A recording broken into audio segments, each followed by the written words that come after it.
Olá, começa agora o Ligado. Hoje nós estamos na Escola Estadual de Ensino Médio La Salle, aqui em Campo Bom, e vamos tratar sobre depressão. Está com a gente a professora do curso de Psicologia da Universidade Fevale, Maria Lúcia Langoni. Fiquem com a gente! Voltamos com o Ligado. Hoje nós vamos o assunto que vamos tratar aqui é sobre depressão. Estamos com alunos, estudantes do terceiro ano aqui da Escola Estadual La Salle, em Campo Bom, e vamos tratar sobre o assunto. Tudo bem, pessoal? Tudo bem. O que vocês pensam ou conhecem alguém que já tenha tido depressão? Por que vocês escolheram este tema? Tá bom na sociedade, né? As pessoas normalmente não debatem isso, acho que é uma frescura das pessoas que sofrem, né? Mas na verdade é porque elas nunca sofreram esse tipo de problema. Minha mãe, ela passa por depressão desde a infância dela e eu convivo com isso, sei como é que é. Mas para a sociedade é um tabu. E eu acho que isso deve ser debatido principalmente na sociedade mais jovem, né? Para futuras prevenções, né, desse problema. Sim, isso que está dizendo não deveria realmente ser um tabu, porque segundo a OMS, uma em cada 5 pessoas sofrem ou já sofreram depressão, ou podem vir a sofrer depressão, né, da população mundial. Malu, tem alguma coisa a falar sobre isso, sobre esse tabu?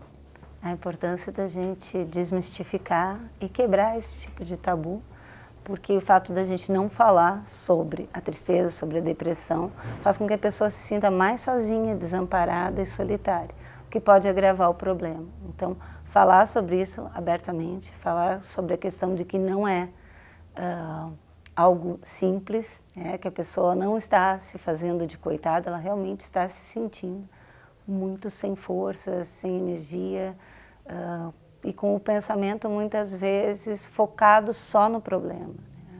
Então é importante que ela possa falar para que possa buscar ajuda, né? E para que a gente saiba que isso realmente não é uma fraqueza, né? Que é algo que pode, em algum momento da vida, fazer parte da vida de qualquer um de nós. Em alguns casos já se tem mais predisposição, mas é algo que durante o nosso ciclo vital pode acontecer e a gente precisa buscar espaço e falar sobre isso imediatamente e não deixar, né, que a vergonha ou que esse tabu continue afastando as pessoas da busca pelo tratamento. Bom, eu tenho uma amiga que ela tem depressão atualmente, né? Ela terminou com o namorado há pouco tempo e depois disso o namorado dela era uma pessoa muito presente, inclusive ajudou ela em vários casos, tipo, de dar crise nela, ela ficar bem mal. E agora eles terminaram, ela ficou tipo, desolada, ela se sente totalmente solitária, ela fala, não tem mais ninguém, tipo, ela é cercada de amigos e apesar disso ela, tipo, ela pensa que ela não tem ninguém na vida dela que pode ajudar ela, que tá sempre solitária e tudo mais, mas, tipo, eu vejo, tipo, eu sempre tento ajudar ela de alguma maneira, inclusive ela se corta, a gente tenta fazer de tudo pra ela parar com isso, ela até faz tratamento e tal, mas ela se sente muito solitária, desolada e ela tá sempre chorando, tá sempre mal, mas não consegue reverter o processo, né? Tá sempre numa bad, no caso. Legal que tu colocas que ela, todo mundo ajuda e que não teria um motivo, né? Não diria que não tem nenhum motivo. Ela tem problemas familiares, né? Que desencadearam. Tipo, a irmã dela tem problemas psicológicos, né? E ela cuida da irmã, que no caso é a irmã mais velha dela. Só que isso, por um lado, trouxe essa parte ruim, por causa que ela ficava mal pela irmã, e daí a irmã brigava com ela pelo fator da doença, né? E daí, como ela tinha que cuidar da irmã, a mãe dela brigava com ela quando dava alguma coisa errada, e daí ela tava mal, assim, daí o pai dela briga com ela bastante, e daí várias coisas agravam sempre, assim, sabe? Ela tem um problema familiar, pelo que eu vi. Bom, mesmo tendo o suporte de amigos, o suporte da família, nesse momento, está fragilizado, né? O tratamento que ela faz é só medicamentoso ou ela faz acompanhamento psicológico? Pelo que eu sei, assim, né, é psicólogo, ela vai no psicólogo e tal, tenta conversar, mas tá no caminho, assim, mas tá difícil ainda, sabe? O importante, enquanto amigos, né, é que se possa fazer o acolhimento sem o julgamento. A gente tem a tendência a julgar, né? Um amigo chega, nos conta que tá ruim e aí tu diz, mas a gente tá aqui, tu não tá sozinho. Mas naquele momento a pessoa está se sentindo sozinha. Então a importância de a gente estar aqui contigo, né? e poder deixar que a pessoa fale e possa esgotar esse sentimento ruim, né, de menos-valia, de tristeza e de desamparo. E é importante que sim, que continue com o tratamento psicológico, que inclui na depressão em adolescentes um suporte à família também. Às vezes avaliar o uso de medicação, se for o caso, junto com o psiquiatra, mas o suporte à família. Porque muitas vezes a família está atrapalhada e não é por mal, né? Que existem essas brigas e essas cobranças. Às vezes vocês podem ver que chegam em casa e tu quer falar de uma tristeza e parece que as pessoas em casa não conseguem ouvir a nossa tristeza.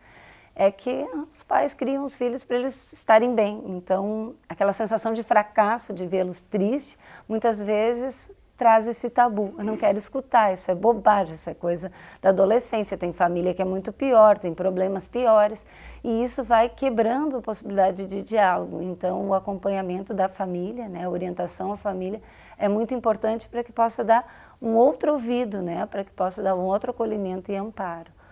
E muitas vezes a gente tem que pedir ajuda porque a família, em função do tabu que tu trouxeste antes, vai falar que é frescura, que é coisa de adolescente, que é, né? Então, é importante que a gente consiga dar esse suporte, não só à pessoa, mas também em quem está perto dela na família. E principalmente que vocês possam escutar o amigo sem crítica, né? Sem acusações, porque isso também torna a pessoa inibida para falar da sua tristeza, porque ela vai pensar que está incomodando o outro, né? E a gente, quando está triste, não está incomodando o outro, está pedindo apenas a ajuda do outro. Isso que tu falou também, de se sentir só, né? É um fenômeno recente, tem as redes sociais que nos interligam entre muitas pessoas, mas a gente muitas pessoas acabam se sentindo só porque não tem eco, né, nas redes e também se isolam do mundo em relação a isso. Vocês conhecem pessoas dessa forma ou se sentem às vezes isolados, solitários com as redes? Isso é um fenômeno recente, pelo menos eu vejo dessa forma. Eu acho que muitas vezes, por exemplo, eu posto alguma coisa, daí ninguém curte ou comenta, e eu acabo pensando, não eu assim, mas num modo geral, acaba se sentindo sozinho por não ter um amparo na rede, assim, às vezes não tem em casa e procura na rede social e não tem também, daí eu acho que isso vai afastando cada vez mais. Falando desse desamparo, tu falaste que ela faz alguns cortes, né? É esse comportamento autolesivo, né? A pessoa comete contra ela, muitas vezes é por não ter um espaço para falar da dor que está sentindo. Então, quando a dor não encontra um espaço para ter vazão via palavra, é como se a pessoa cortasse para mostrar aquilo para ela mesma, para sentir. Porque às vezes é uma dor apática, é uma dor de um vazio.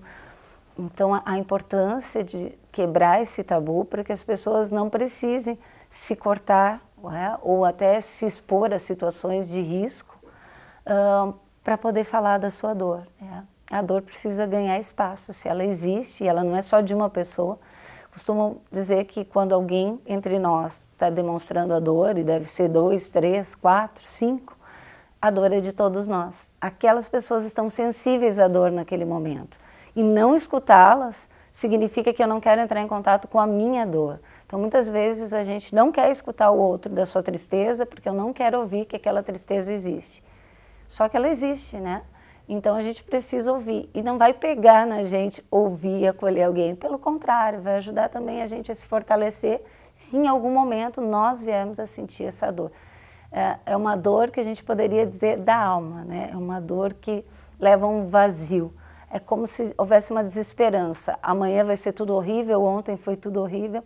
Então não existe o viver o hoje. E a gente vai, na escuta, trazer a pessoa para aquele momento. Tu é importante para mim hoje. Então isso é que um amigo precisa ouvir, um familiar. Tu é importante para mim. Mas eu estou chato, eu estou desinteressante, ninguém me olha na rede social, ninguém... Às vezes a gente está invisível. E às vezes a gente passa algum bom tempo invisível. Mas isso não é sempre e acontece com todo mundo.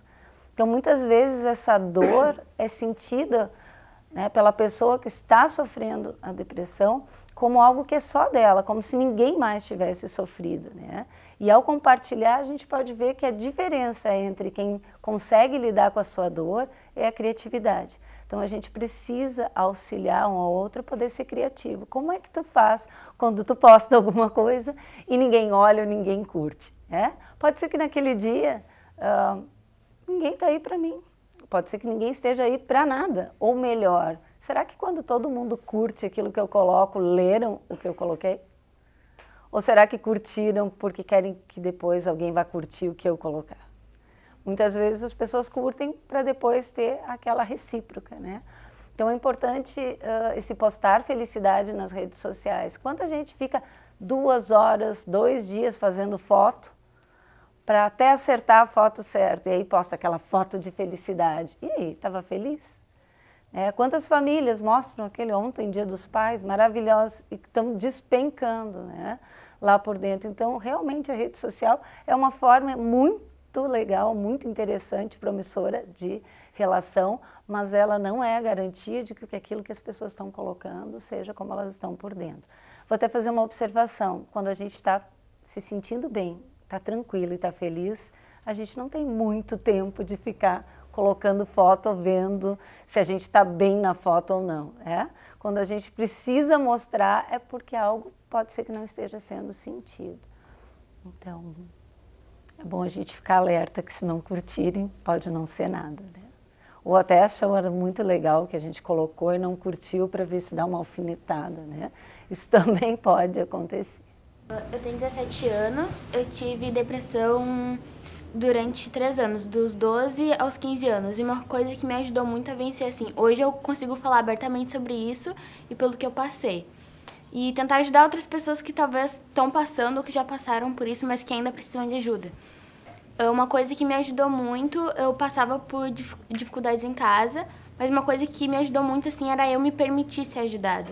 Porque eu não queria ser ajudada, às vezes. Eu achava que não ia adiantar nada ser escutada, porque não ia ter diferença na minha vida ou na vida da outra pessoa.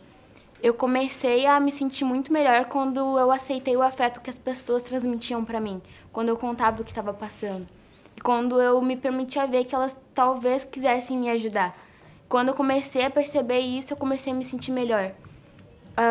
Sentir o carinho que as outras pessoas aparentavam sentir por mim, eu também queria sentir pelas outras pessoas. Eu fui me sentindo livre e comecei a trabalhar mais com isso, claro, com a ajuda de psicólogos e pessoas da minha família. E eu melhorei muito. Eu acho que é isso, sabe? Tu se permitir se sentir amado e se permitir acreditar que tu, sim, um dia pode melhorar e que aquele vazio não faz parte da tua vida. Mais um dia. Bacana isso que tu falas, de poder se deixar ajudar. Muitas vezes a gente fica triste e entra numa depressão e está com raiva porque as pessoas não fazem as coisas do jeito que a gente quer. E, na verdade, as pessoas não fazem mesmo as coisas do jeito que a gente quer, porque cada um tem o seu jeitinho de querer as coisas, né? De desejar as coisas. E quando tu te abre para aceitar o amor do outro como ele é, como no caso dessa família que estava desorganizada, né? Qualquer família pode se desorganizar. Então, entender que tem amor mesmo xingando, mesmo enchendo o saco, mesmo cri-cri, tem amor de vô e vó, de pai e mãe, de irmãos, né? Tá um amor que está um pouquinho assim, a forma de manifestação dele está um pouco adoecida, não é aquele jeito encantado, aqueles contos de fadas tão lindos que a gente gostaria que a vida fosse, mas as histórias dos contos de fadas sempre dizem assim, né? Quando o príncipe beija a princesa, quando acontece, the end, né? Acabou, final. Então, na verdade, o Shrek trazia muito bem isso, né? Que a vida é um pouco... Tem coisas de ogro ali, né? Tem coisas encantadas e que a beleza está nesse poder cair e levantar. Mas a gente precisa de ajuda quando não está conseguindo olhar a beleza da vida quando a gente cai. É a chance de ter ajuda e levantar. E depois poder ajudar outro quando cair, né?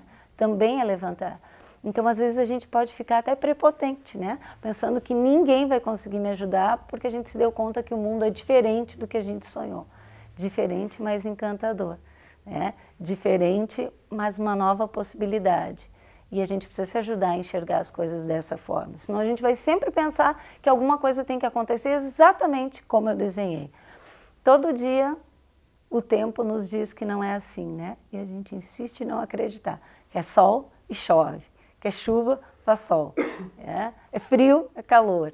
Quer dizer, nós vivemos nessa condição de que nem sempre as coisas estão exatamente como a gente desenhou, mas que aí não mora o fim ou a tristeza, aí que deve nascer o impulso, a criatividade, né? E é isso que o trabalho psicológico vai na direção, e que bem legal que tu está contando, pode ajudar outros que estão pensando, bom, nunca mais vou voltar, que dá para voltar e que dá para reconstruir. Isso não é ter medo de cair de novo, o problema é ficar lá embaixo, cai, levanta. Malu, eu quero que tu fale pra gente, assim, os sintomas, né? Porque a gente geralmente pensa que é só tristeza, mas vai além da tristeza, né?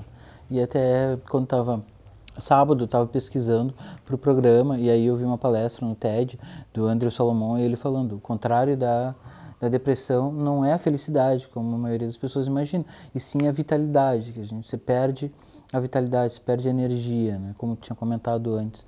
Que outros sintomas caracterizam a depressão? A gente pode pensar até mesmo na agressividade, né? Que tá de saco cheio com tudo, e aí essas explosões podem muitas vezes representar. A gente costumava dizer que na infância as crianças não demonstram esse comportamento de tristeza e apatia. Muitas vezes elas demonstram o contrário. Então a gente pode estar extremamente mal-humorado e agressivo e ser um sintoma de tristeza, de depressão. E a gente não pode confundir a tristeza com a depressão. A tristeza é quando eu me frustro, fico triste, mas eu tenho essa gasolina para voltar a investir. Vamos lá de novo.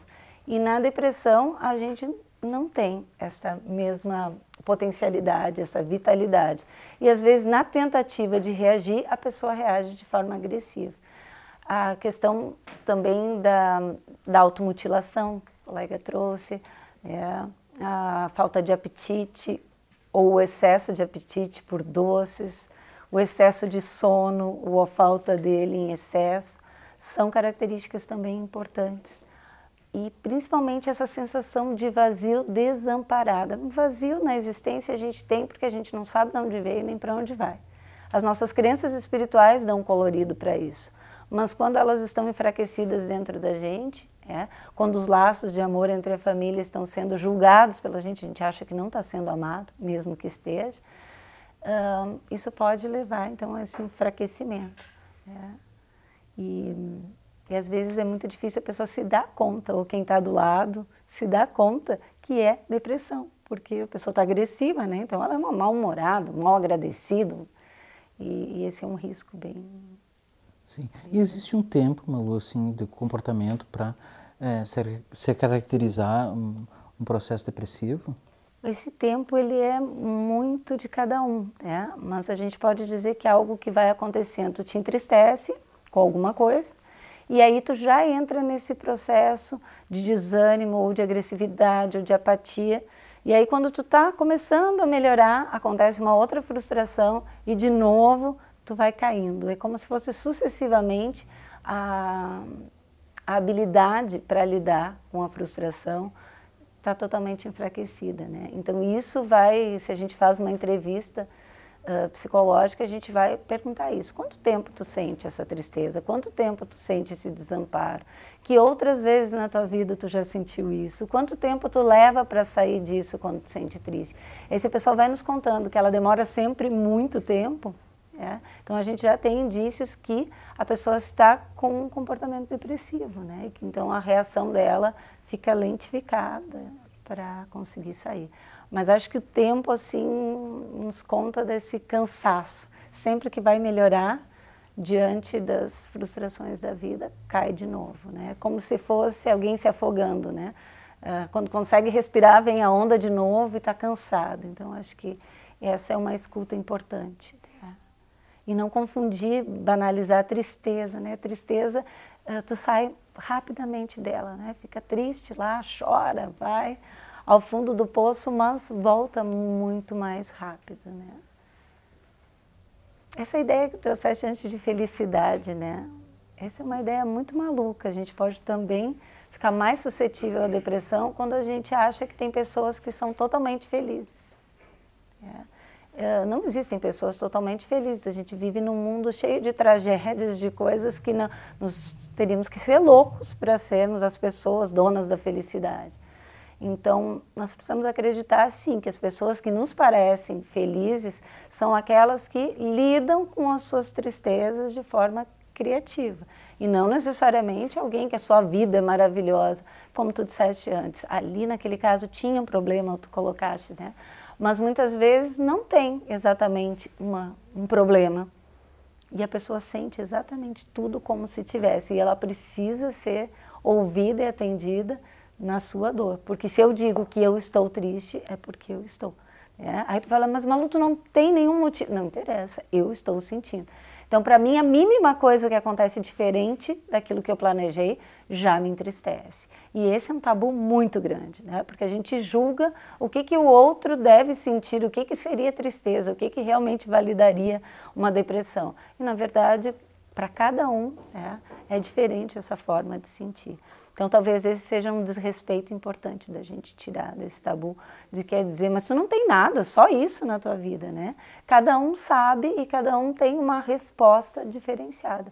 Então, o que para muitos não significa, é uma batalha a ser vencida, né? É um estresse bom, para outro é algo que traz a sensação de derrota. Eu tenho uma colega minha que eu nunca soube se ela tinha depressão ou não, porque ela sempre era muito irritada, assim, brigona. Alguns daqui devem conhecer ela. E, tipo, daí de um tempo pra cá, ela começou a postar umas coisas nas redes sociais, tipo, de se cortar, de morte, que queria morrer, não sei o quê. Só que eu nunca consegui entender ela porque ela posta coisas assim, tipo, de tristeza, e logo depois coisas de felicidade, como se estivesse em festas e coisas e tal. E quando tu tenta falar sobre isso com ela, ela, tipo, muda de assunto e tenta fingir que ninguém vê as redes sociais dela, como se ninguém soubesse daquilo. Eu nunca entendi se ela tem ou não depressão.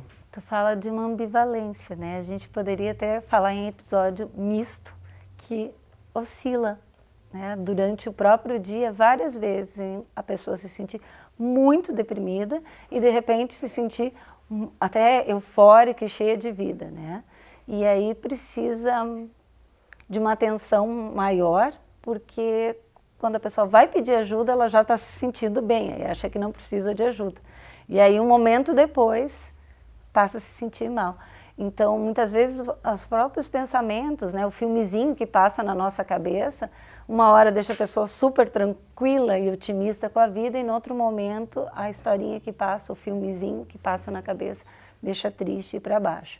São casos que a gente pode, às vezes, se oferecer para a pessoa, né? Eu estou aqui, eu noto que tu muda de humor muito rapidamente, né? E que se tu quiser falar sobre essa tristeza, a gente está aqui. E se conhecem os familiares, poder falar, né? Que é importante que essa pessoa seja entendida, sim. Mas acho que tu está dizendo que a própria pessoa não se entende. Horas eu estou super bem, horas eu não estou. Então fica difícil para a própria pessoa pedir ajuda na sua tristeza. E programas como este, né, a fala de vocês, pode estar quebrando isso, porque alguém pode estar nos ouvindo, eu sou realmente assim, então eu preciso de ajuda, estou doente. Não vamos chamar de estou doente, preciso de ajuda, como a gente precisa de ajuda às vezes para fazer um cálculo, para fazer uma redação, como a gente às vezes está gripado e vai ao médico, né? Então é importante, preciso, porque horas eu estou muito bem, horas eu estou muito mal. Então essa confusão que vocês sentem perto dela, ela também deve sentir, né? A gente chama que é uma ambivalência de afeto. Esconder, tipo, negar pra si mesmo que tu não tá se sentindo daquele jeito não quer dizer que o problema não exista, né? E quando tu acaba aceitando o que tu tem, fica muito mais fácil de lidar com a situação. Quando a gente não consegue aceitar é porque a gente está com vergonha, porque o tabu ainda está muito forte que depressão seria uma fraqueza, né? E se a gente acreditar que é uma fraqueza, a gente não vai querer estar fraco. E aí, realmente, aceitar ajuda, parece até uma arrogância, né? Mas a pessoa está tão mal. Mas, na verdade, é o medo da rejeição, de que as pessoas vão te achar fraco, né? Isso acontece bastante, né? Tipo, eu faço isso pra me extravasar minha dor, minha tristeza. Só que daí ela prefere não falar com outras pessoas, por causa que ela acha que vai estar incomodando. Tipo, eu tô mal. Tá, então vamos conversar. Não, mas eu tenho vergonha, eu acho que tu não vai mais gostar de mim pelo fato de eu ter essa dor, essa tristeza, sabe? Então é uma coisa um tanto quanto confusa às vezes, assim. De ela ter vergonha de falar com as outras pessoas pelo fato dela estar mal. Se nós estivéssemos aqui agora falando sobre isso, eu estou no lugar de psicólogo e aí de repente eu precisasse falar da minha tristeza, não posso falar, né? O psicólogo tem tristeza. A pessoa pode estar se sentindo assim no grupo, porque o grupo de amigos fala, tu viu fulano, aquela tristeza profunda. Quer dizer, tu viu o teu grupo de amigos ou a tua família falando mal de alguma pessoa que estava em depressão. E aí quando tu começa a sentir, tu pensa, bom, vamos falar de mim também. Então isso de novo traz esse tabu, né? E também essa vontade excessiva de agradar aos outros, que na adolescência a gente precisa cuidar. Para mim ser aceito eu tenho que fazer tudo como todo mundo. E aí eu passo por cima de mim mesmo. Mas aí vão deixar de ser meu amigo. Gente legal não deixa de ser amigo. Então, às vezes eu vou ter menos amigos. Vou ter 3, 4, 1, 2, do que ter aqueles 20, né, de ser super popular. Mas tem um preço muito alto, às vezes, essa popularidade. Porque tem que fazer tudo que eu acho que os outros acham que é legal. E às vezes tu faz tudo e as pessoas não acham legal. Aí dá uma dor imensa.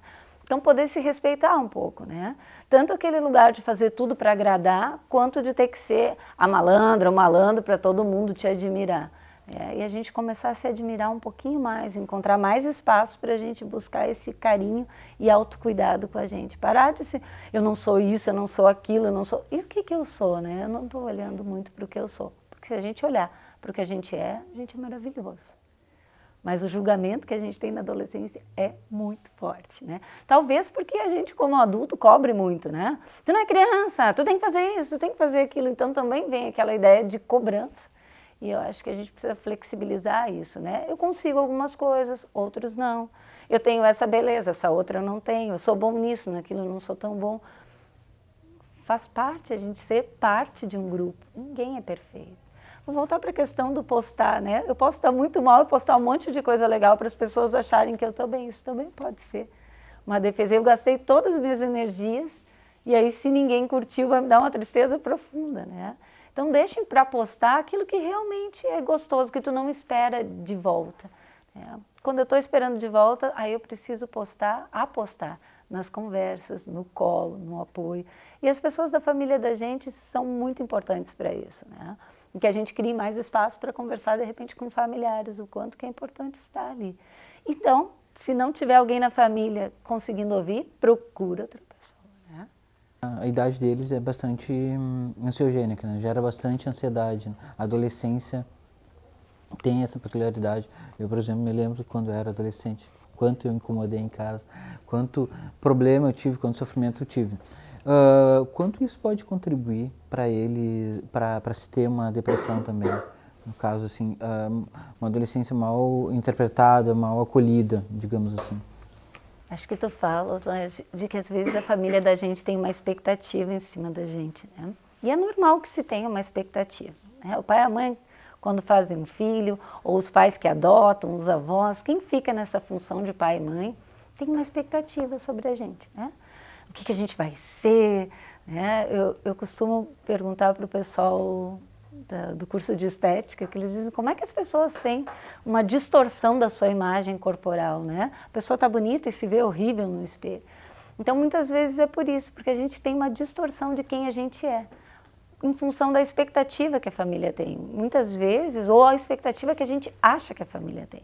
De que tu tem que ser o mais inteligente, que tu tem que saber qual é o curso que tu vai seguir, se tu vai trabalhar em quê, qual vai ser tua profissão, né? Que tipo de pessoa tu vai namorar. Então, essas expectativas muito fortes podem fazer com que a gente se ache incompetente. Não sei se te respondo nisso, Led.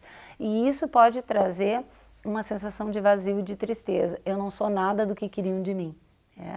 Mas o amor está aí. É ali que a família vai encontrar que tu não é aquilo que ela esperava, eles também não foram, ninguém é, mas que tu é outra coisa melhor, encantadora. Então a gente precisa ter um pouquinho de paciência. O Renato Russo, Na minha adolescência tinha uma música que dizia: os seus pais são crianças como você, o que você vai ser quando crescer.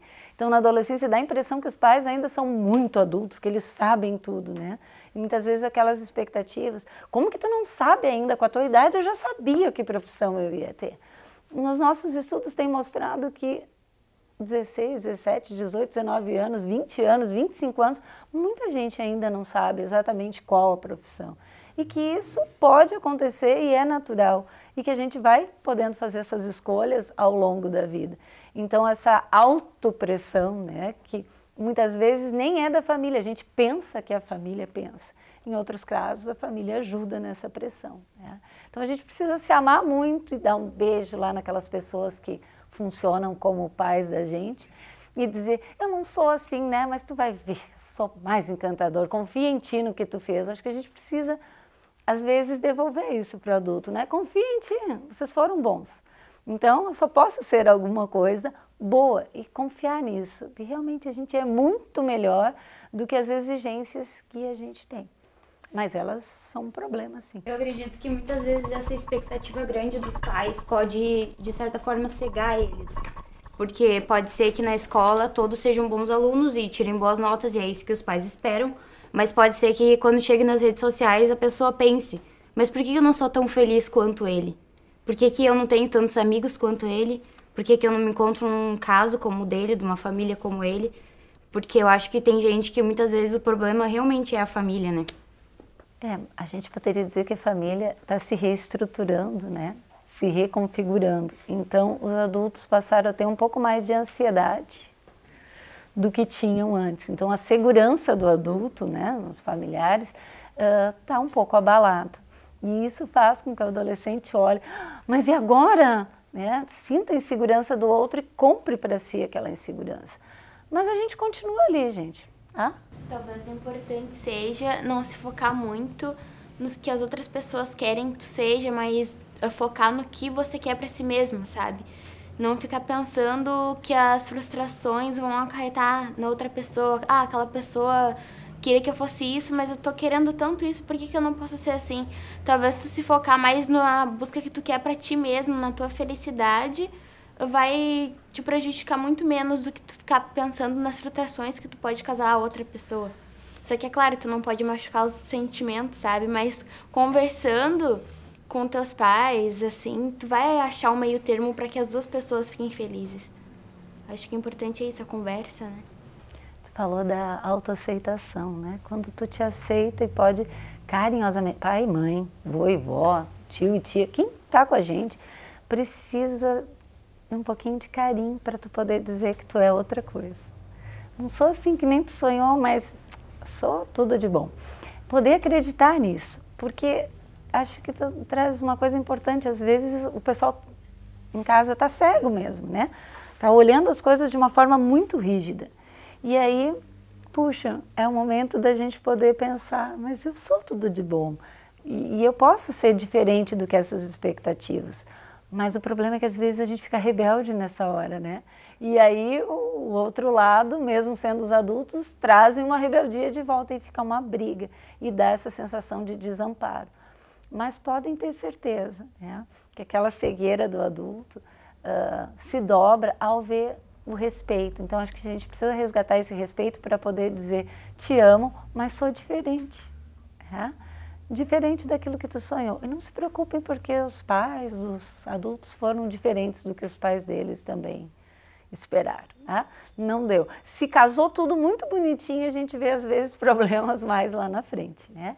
Nós somos únicos e como seres únicos a gente não é igual ao que as pessoas idealizam na cabeça delas. Né? A gente brinca em algumas disciplinas, né, Laércio, na psicologia, que este é um luto que todo mundo vai fazer. Os pais vão fazer que os filhos não são aquilo que eles sonharam e os filhos vão ter que fazer que os pais também não são aquilo que eles sonharam. Né? Então, poder falar sobre isso também é importante, né? Que não é porque não são do jeito que eu sonhei que são ruins. Né? Sim, está havendo um desencontro e aí a gente, se fica muito difícil de lidar com esse desencontro, tem que buscar ajuda, né? Para alguém ajudar a mediar nisso. E ela estava falando de redes sociais, muitas pessoas, digamos, inventam um pouco o que elas gostam. o que elas estão postando não é o que elas realmente sentem. E a gente olhando isso vai se sentir um pouco frustrado por olhar para a pessoa do lado e ela está feliz e você não está. Isso acaba gerando um transtorno grande também, acredito eu. Com certeza. Porque a gente é capaz de pensar que o outro está muito feliz e a gente não. Né? E volto de novo a dizer que as redes sociais têm um papel muito importante nas relações hoje, mas a gente precisa passar um filtro. Né? Muitas vezes tu entra e coloca a tua opinião em algo que foi postado. E aí vem um monte de gente que critica a tua opinião. Às vezes é melhor não colocar a opinião lá. Para que colocar a opinião? Se a gente já sabe que tem pessoas que vão atacar porque estão com vontade de atacar, nem leram direito. Como é que é? Se é governo, sou contra, né? Então tem aqueles que dizem, bom, se fulano falou isso, vou contrariar. E criam aquela polêmica. Então, às vezes é importante, será que eu estou preparado para postar alguma coisa, me posicionar, e se alguém criticar eu vou ficar triste ou não? É? Será que quando eu vejo tanta felicidade... Vocês sabem que, como psicóloga, eu vou dizer uma coisa para vocês, tem muitas pessoas que a gente atende e que estão numa tristeza profunda, num quadro de depressão, e quando tu olha uma rede social, tu chega a ficar pensando exatamente nisso, né? De que defesa que essa pessoa está, ela está tão triste, ela está tão mal, que ela precisa mostrar para todo mundo aquilo que agradaria os outros.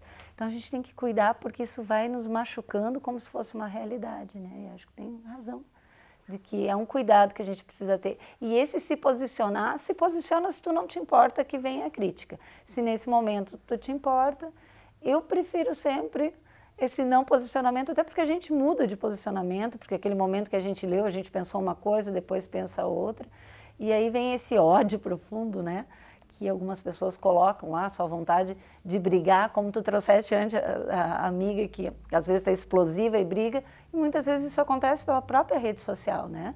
A pessoa vai lá, explode, aí num outro segundo ela já está tua amiga de novo, mas naquele momento aquilo te feriu. Acho que a gente pode ter alguns cuidados sobre isso, né?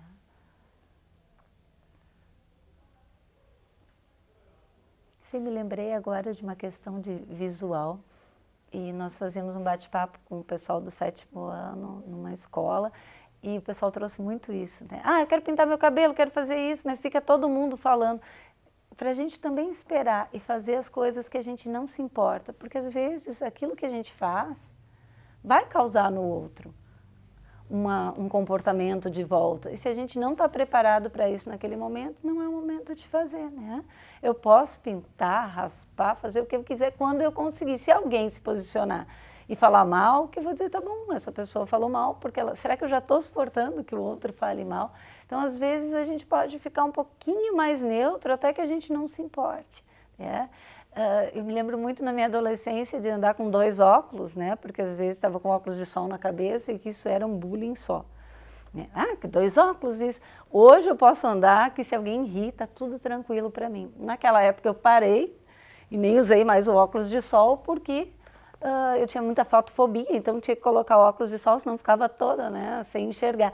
Porque naquela época me ofendia, me fazia mal. Hoje eu acho engraçado. Você diz, mas 2 óculos na cabeça, né? Passando o cartão de trabalho no shopping ao invés.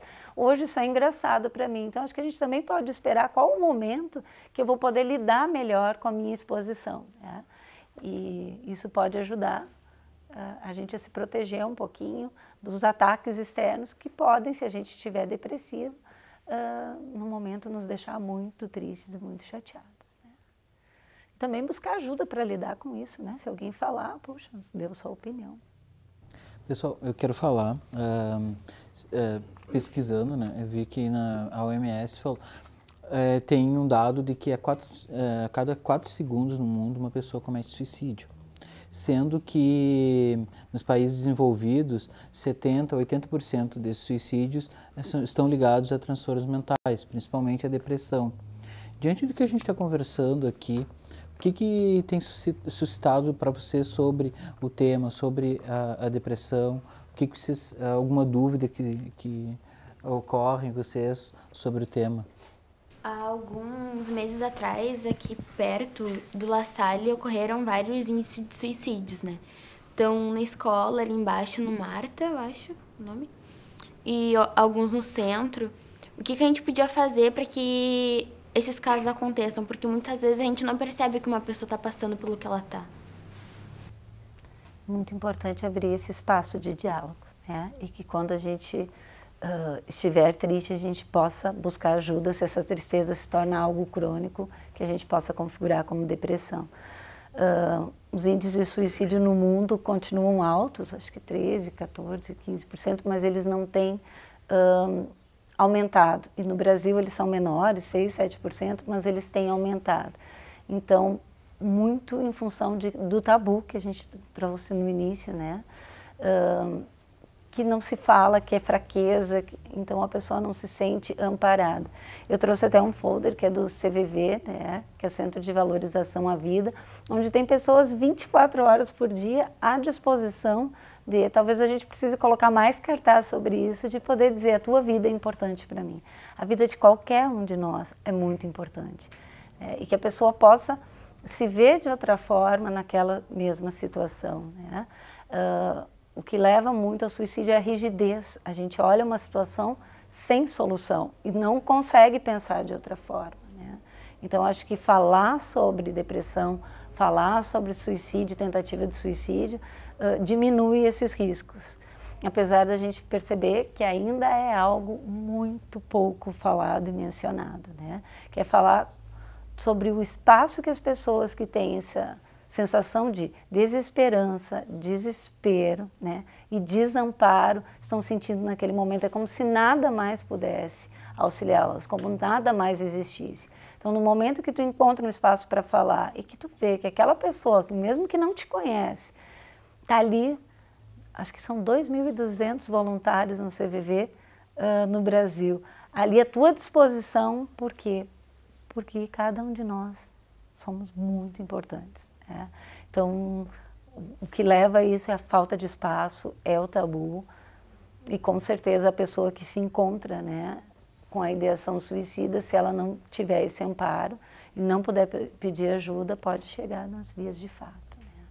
Eu acho que hoje em dia a gente tem muita intolerância, assim, de uma maneira geral, de uma opinião contrária, ou de alguém que faz algo que talvez até a gente queria fazer, mas a gente não faz por medo de ser julgado e acaba julgando. E nem tu comentou, quando a gente fez com o professor Isaías um texto, e daí a gente teve que pesquisar, e não tinha índice de suicídio entre jovens no Brasil nenhum. E daí falava que era para não influenciar, mas eu acho que conversando seria melhor do que escondendo, né? Existe um tabu que diz assim que noticiar suicídios, né, aumenta o risco, e isso levou a pensar que falar sobre suicídio também aumenta o risco. Na verdade, noticiar aquelas notícias que nem lá no início da manhã na TV ou rede social, realmente pode encorajar pessoas, né? Que vai contando detalhes. E agora, falar sobre a tristeza, o desamparo, né? Isso pode trazer para a pessoa a chance de buscar ajuda, né? Então, há essa confusão. Realmente pode aumentar se a gente sair dando dados, alarmando as pessoas, né? Mais um cometeu, ou depende como a imprensa vai levar esse assunto. Agora, quando ele é noticiado e levado em consideração que não houve o suporte, que isso ainda é tabu, pode estar fazendo a pessoa se identificar com isso, eu preciso de ajuda. Então, isso, de novo, faz com que o assunto não seja, né? Não vamos falar sobre isso. Se fala muito pouco no trabalho, se fala muito pouco na escola, se fala de uma forma que as pessoas que estão passando por um momento difícil, precisando dessa ajuda, muitas vezes nem sabem que o Centro de Valorização à Vida está ali à disposição 24 horas por dia, né? Que existe atendimento presencial também, existe atendimentos pelo telefone, por Skype. Então, se tem pouco esse acesso, né? E de que realmente precisa se trabalhar mais em cima disso, tá? Desmistificando, né? E aí não vai aumentar, eu acho que a gente pode reduzir o risco. Pessoal, e Malu, diante dessa crise que nós estamos vivendo, que é sobretudo uma crise de valores, né? Isto, na concepção de vocês, pode causar desesperança e, por consequência, depressão? Eu acho que buscar o contrário, sabe? Porque já que a gente tem um espelho agora, tanto na política quanto por outros valores morais, a gente tentar fazer o contrário, fazer com que o mundo se torne melhor para pessoas melhores quando um futuro, os nossos futuros filhos ou futuras famílias vierem, eles venham e encontrem pessoas melhores e um mundo melhor. Não buscar, sabe, ficar ali no chão ou ficar com desesperança, mas buscar uma esperança, um futuro melhor. Saber que acontecem as coisas ruins, por exemplo, mas não focar nelas, assim. Tu ter conhecimento, não ignorar. Mas tu ter o conhecimento e ter um embasamento que existe coisas boas também. Querer mostrar para as outras pessoas que também existe. Se vocês explorarem um pouco os professores de vocês, em especial os professores de história, vocês vão ver que na história da humanidade não houve períodos melhores do que a gente está. Hoje a gente sabe. Então, as coisas que antes ficavam guardadas, né, que ficavam escondidas, hoje estão muito expostas. E isso torna como se a gente não visse a sujeira debaixo do tapete e a casa está limpa, né? E hoje esse tapete foi levantado. Então, à medida em que a gente enxerga, isso é importante contextualizar. Não estamos vivendo num caos hoje, a humanidade sempre passou por situações muito caóticas, né? Sempre, hoje a gente noticia e tem informação sobre as pessoas, no caso do suicídio, sobre abuso sexual, sobre estupros. Hoje a gente tem noticiado isso. Então parece que aumentaram os casos, né, de violência contra a criança ou adolescente, contra a mulher, enfim. Mas na verdade a gente hoje tem consciência disso e isso nos deixou com um mal-estar muito importante. E por isso a solidariedade entre nós tem que ser muito forte. Talvez o bullying, os comportamentos que antigamente eram mais leves, hoje tem um efeito muito maior em função dessa fragilidade de que a gente enxerga, né? O Zygmunt Bauman, que nos deixou esse ano, né? Já com seus 80 e tantos anos, nos dizia claramente que é um mundo líquido, né? Mas não era melhor antes. A gente precisa aprender a viver nesse mundo onde a gente enxerga as coisas e onde as coisas mudam de forma muito rápida, né? Então, isso faz com que a gente precise ser mais solidários.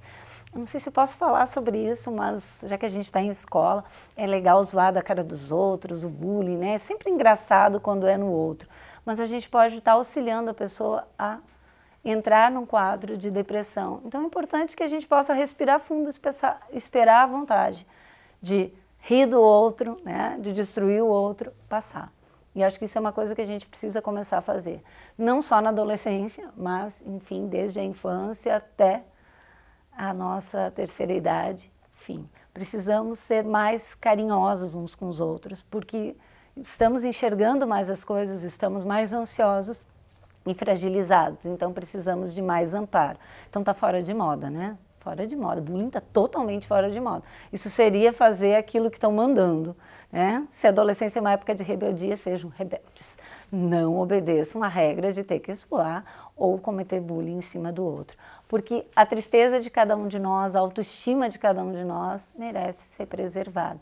Então, sempre que a gente estiver se sentindo mal com essas pequenas coisas que se tornam muito grandes dentro de nós, a gente tem que pedir ajuda. Para professor, para coordenação, para a família, vai pedindo, né?